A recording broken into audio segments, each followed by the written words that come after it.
so many different areas to make sure that users are getting the right information. We've actually seen a 75% increase in the news coming from authoritative sources since the beginning of 2020. So we've seen a lot of demand there. But then we also... What does that mean? That means an increase in video views for those? Yeah, and so we talk about that as raising authoritative information.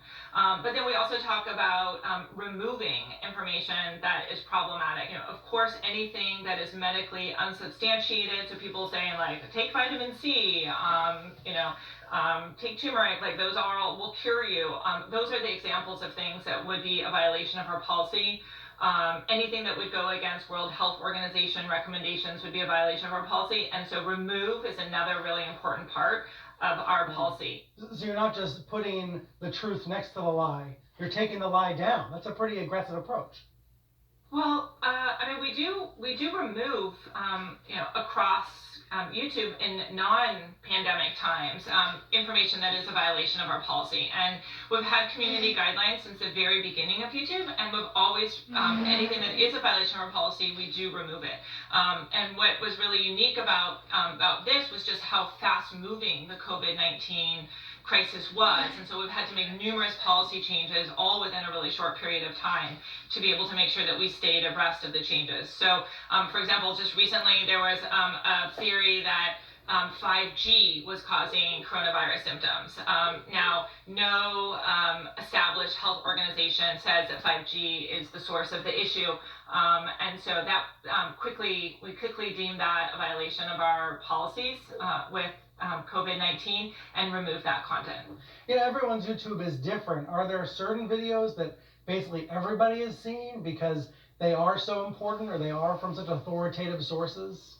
Well, we definitely saw really high click-through and all the different public health information that we made available. But this crisis has just moved so quickly. I think that's what the speed of it has taken away everyone's breath in terms of how quickly we moved from just having a few infections, right, to having large parts of the world being under quarantine. And we certainly have seen how our users have changed. So first starting with just really basic information about what was coronavirus. Then we really focused on the stay-at-home messages and got that. And now, really interestingly, we're seeing a lot of users come to us and want to know about life under quarantine. And so we see a lot of interest in things like exercise at home, like how do I fix my dishwasher? How do I fix my freezer? How do I give myself a haircut when I'm in quarantine? And so we've definitely seen an evolution across our platform in all these different ways. Do you think this crisis has caused YouTube to change in ways that'll be long-term? Well, I certainly have seen changes. I think in many ways we've seen an acceleration of our digital lives.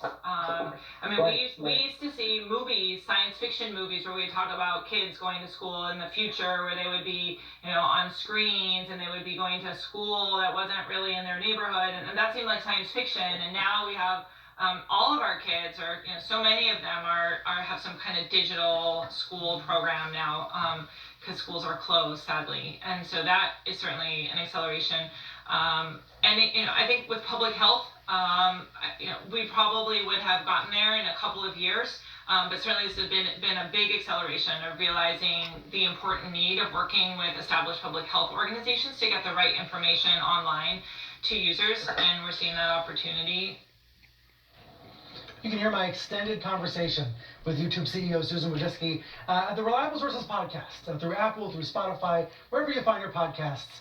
We have a full conversation about misinformation, the upsides of YouTube, the future of YouTube, and all the rest.